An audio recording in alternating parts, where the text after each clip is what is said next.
authorities, in coordination with emergency alert system participants, including broadcast, cable, satellite, and wireline participants in your area.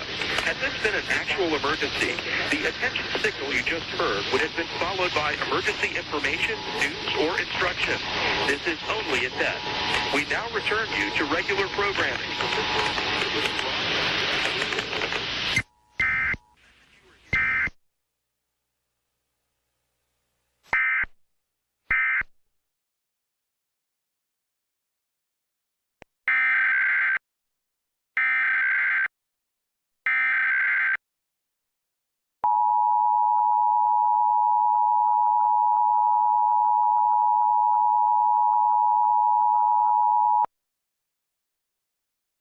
This is a nationwide test of the Emergency Alert System, issued by the Federal Emergency Management Agency, covering the United States from 2:20 to 2:40 p.m. Eastern Time.